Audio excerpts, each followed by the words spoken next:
Okay, so I'm recording this. Basically, I found a lot of YouTube videos helpful on people chronicling how to build a shed, and so I'm gonna chronicle my building the shed. So what you see here, these are 9. There's 9 of these concrete piers that I poured. They sit about 2 or a little more feet in the ground, and they've got these anchor bolts sticking up out of them, and they've got this plastic on them. Apparently, wet cured concrete is 50% stronger than dry cured concrete. But anyway, these things are going to be what the shed sits on. And you see we have a sloped yard, so the ones in the back are much closer to the ground than the ones closer to the house. So I poured these on Friday, today's Wednesday, so I'm going to give them about a week to properly set, and then I will start putting the floor in. And always remember, and these are 8-inch forms that I use, so the piers are going to be 8 inches wide. Have an extra form to put your extra concrete in. That's what that guy is. Anyway, that's what we have right now. Remember to water them. Water your piers so that they stay wet, so they can set properly. Anyways, that's it for now. Alright, here's the wood I'm going to be using. I'm going to be working on the floor today. So I've got some 4x4s pressure treated, some 2x6s pressure treated, and I think that's all I need for today. And there's some plywood there that I'll be using. And I think these are the tools I'll need. So I've got a miter saw and a power drill and some squares, framing square and a speed square, and a 3-foot level, and some miscellaneous things, but I think that's all I need. So time to get to it. Alright, so I've got my beams laid out where I think I want them. So I've got them going down that way. So 1 beam per 3 piers. And I laid it out this way just because there's more room to drill the holes this way than if I were to go that way with the beams. And so you see, try to get them squared up, I set up this line that goes from this bolt down to that one, and I'm measuring an equal distance from the string to the end of this post, so that they'll all be relatively at the same position on this side, on the right side, so that on the left side they'll all be at about the same position there too. So, okay, so I have leveled the 4x4s out, and that's what we have. So that took a little while, but it's worth it. Don't want an unlevel shed, and so I think these things are going to be a problem now. Probably gonna have to cut those and then make little notches in the 2x6s that's gonna sit on top of here. But oh well, I think it'll be okay. Level. Look at that.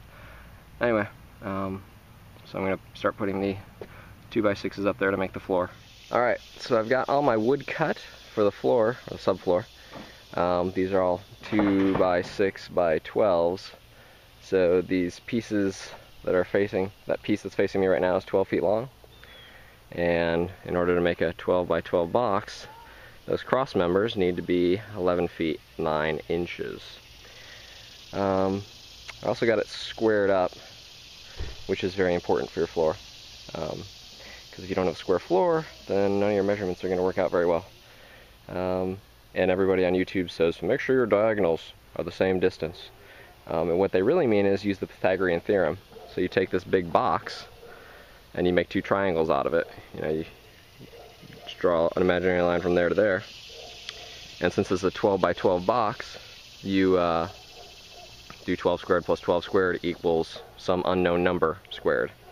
So you take 144 squared plus 144 squared, and you take the square root of that, and you get the diagonal measurement that you're supposed to have.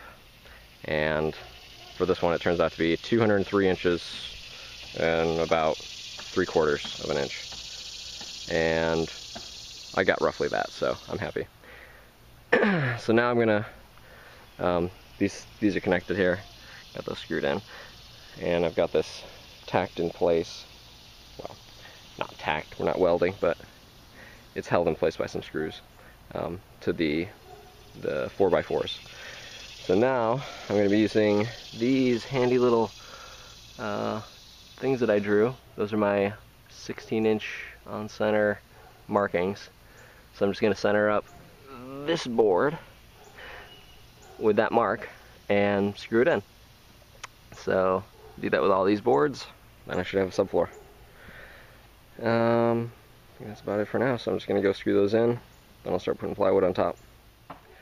Now I've got the floor all braced, so I had the joist running lengthwise that way, but if you just kind of leave it like that, and these are 16 inches on center, so with this 3/4 inch plywood that I'm using, I've been told it will be a little squishy. So to add extra support for the plywood, I put those braces in, and so those are every 3 feet. So there's 4 boxes go running down the length. And remember, when you cut these, this one is going to be 3/4 of an inch shorter than all of these middle ones. Pro tip. Anyways, I screwed all those in, so now I'm going to put the plywood on. And something I didn't mention was these joist hangers that I hadn't put in before, but I was told was a very good idea. So install joist hangers to hang your joists, floor joists, ceiling joists, whatever. And notice that these are staggered so that you can screw the blocks in on each side. So now I'm going to put this plywood on. I have 5 sheets to cover this 12x12 shed, and I'll have half of a sheet left over, so a 4x4 piece of plywood left, if my calculations are correct. And after I've got everything, before I put down the first piece of plywood, I'm going to make sure that the floor is square. And when it's square, I'm going to, right now the floor is not, it's just tacked down with that screw there and one on that other corner. So I'm going to square up the frame of the floor with the first piece of plywood. Then I'll just start screwing it all down and everything should just work.